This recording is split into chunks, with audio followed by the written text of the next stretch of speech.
Hello everybody and welcome back to my continuation of my book reading of The Whispering Nights.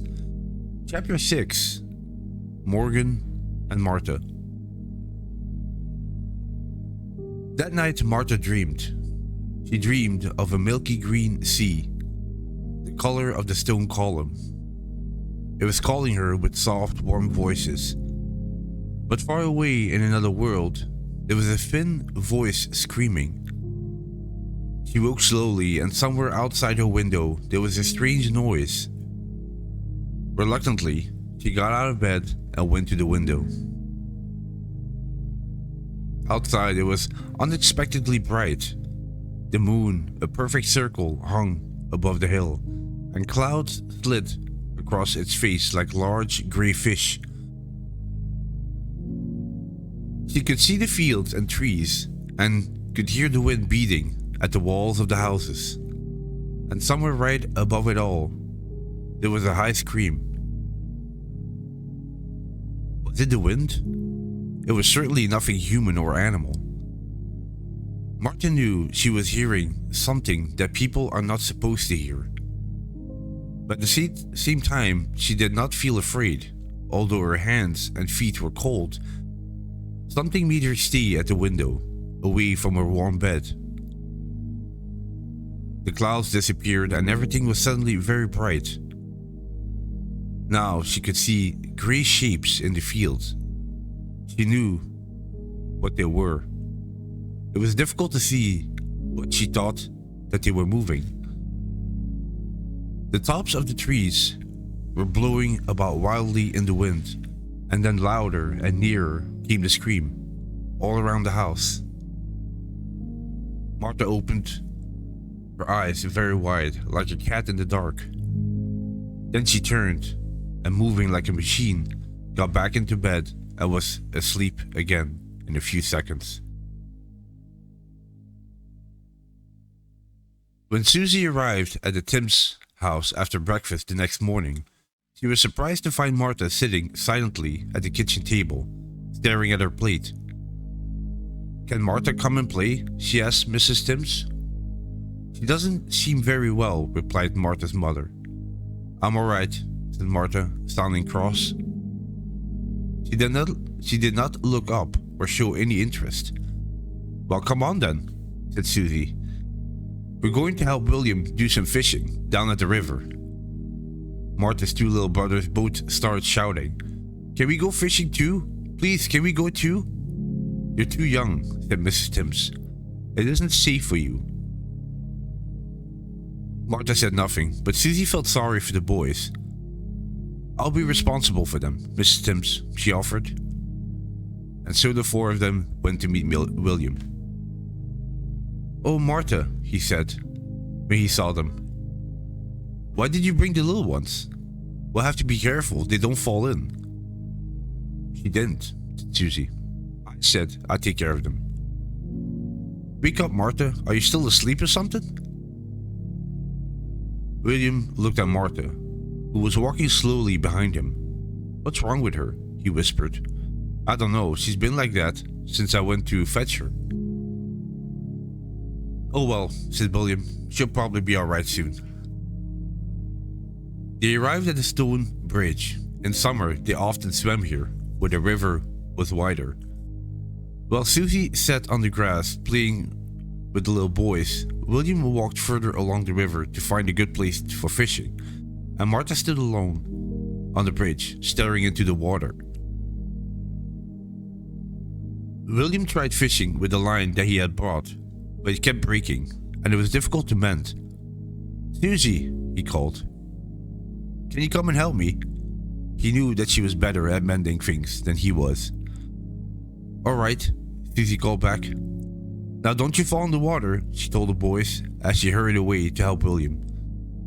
Martha was standing by the river now, still staring at the water, but not really seeing anything.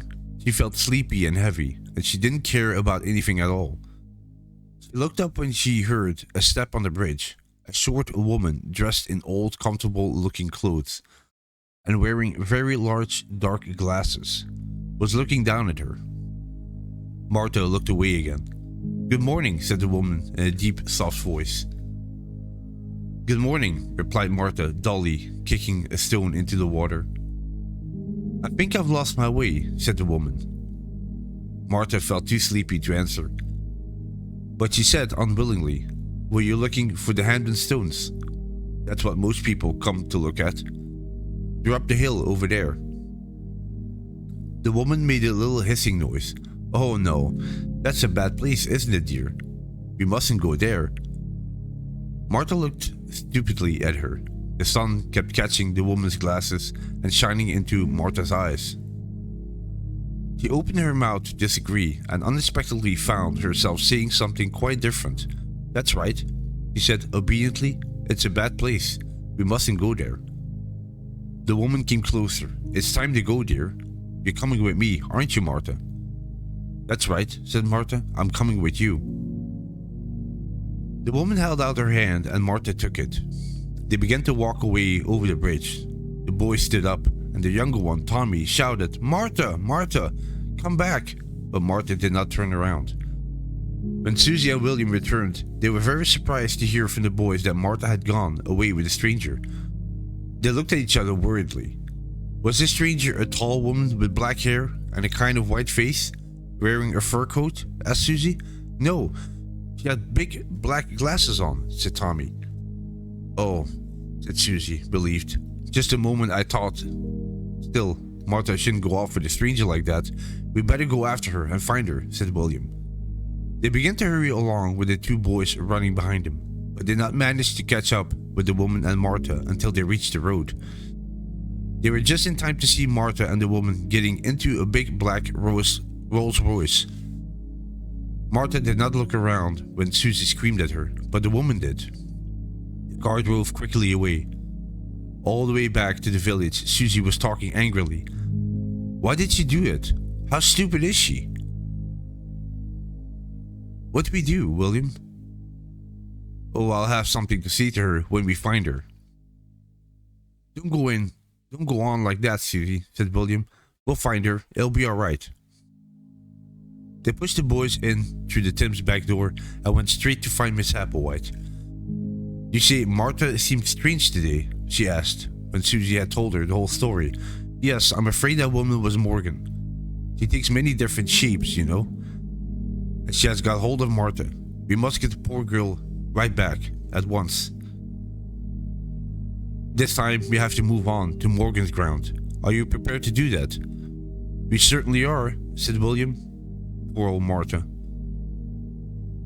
"But where do you think Morgan has taken her?" "I know," Susie said suddenly. "Mr. Steele got that big house just outside Chipping Ledbury. She could be there." "Very likely," said Miss Applewhite. "Very likely. Large. Private. Yes. I think that is where you will find Martha." There was no bus to Chipping Ledbury for an hour and a half, so Susie and William waited on the road leading out of the village. Fortunately, a lorry soon stopped and the driver offered to take them. During the journey, the children sat on the edge of their seat, worrying about what's happening to Martha. 20 minutes later, the lorry was moving slowly through the lunchtime traffic in Chipping Ledbury. Then at last they were out of town and driving through the countryside. "Here," said Susie, when she saw a high wall and big black gates. "Can we get out here, please?" They got down of the lorry, which drove off, leaving them alone on the empty road. Walking through the open gates, they could see the chimneys and roofs of a big house, surrounded by trees and large gardens. They began to walk towards the house, moving from tree to tree, and staying hidden as much as possible. Just then, the front of the house came into view.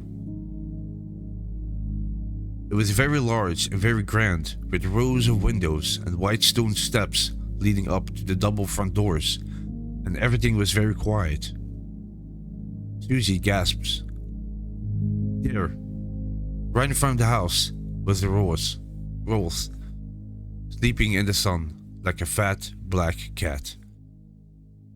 And that was the end of chapter 6, called Morgan and Martha.